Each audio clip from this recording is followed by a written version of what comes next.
家好啊！今日咧又想講另外一支 GBB 嘅 rifle， 呢一支咧就係 KSC 出嘅 M4。咁 M4 嚟講咧，其實就已經有好多個牌子啦，例如話 MWS 啊、VFC 啊，又或者係 WE。咁但係我就覺得咧，如果平而且又抵玩嘅話咧 ，KSC 係得而之選。咁呢一支咧就係我改俾 CQB 用嘅 M4 7寸 GBB。咁你見到咧，其實係改咗幾樣嘢啦，例如話個 stock 啦、個 grip。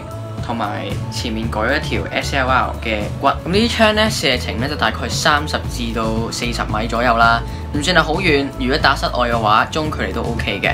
咁第二件事啦，就係點解我會覺得佢係平得嚟又抵玩呢？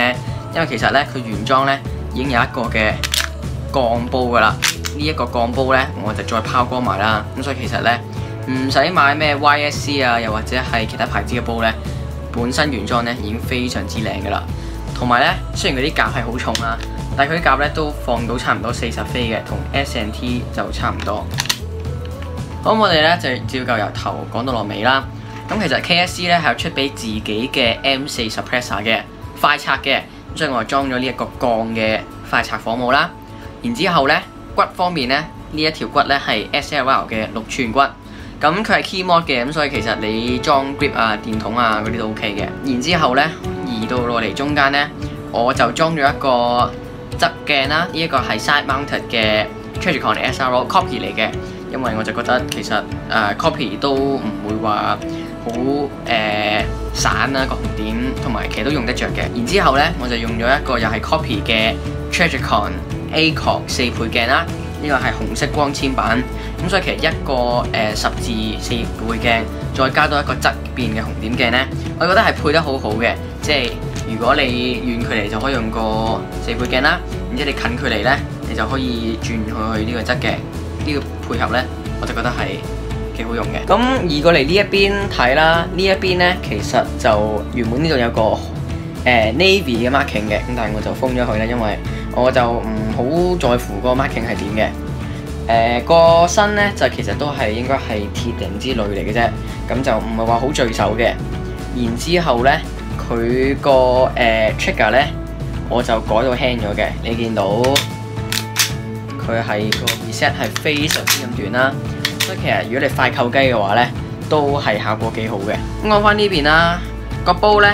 亦都我咗啦，其實佢原裝咧已經係鋼嘅，再加上咧我自己係拋光咗少少啦，咁所以咧其實已經有呢個令面嘅質感嘅。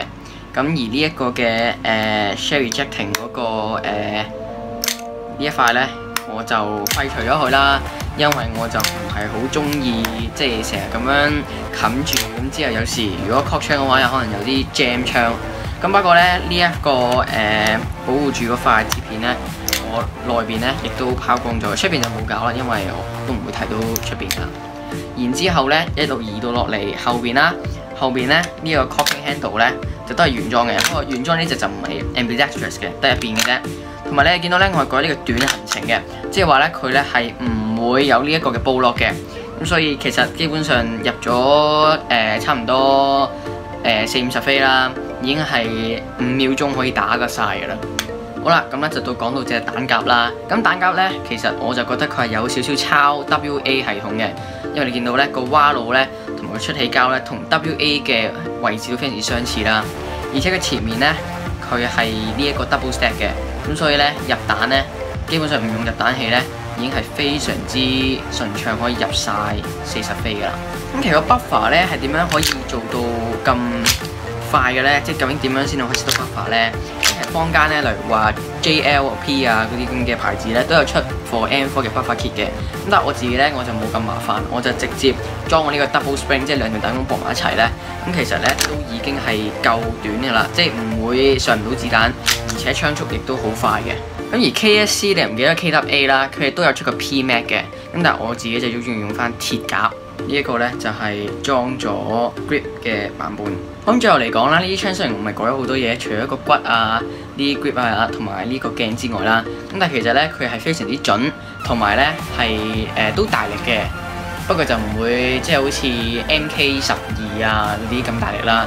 呢支大概係1.4焦耳度啦。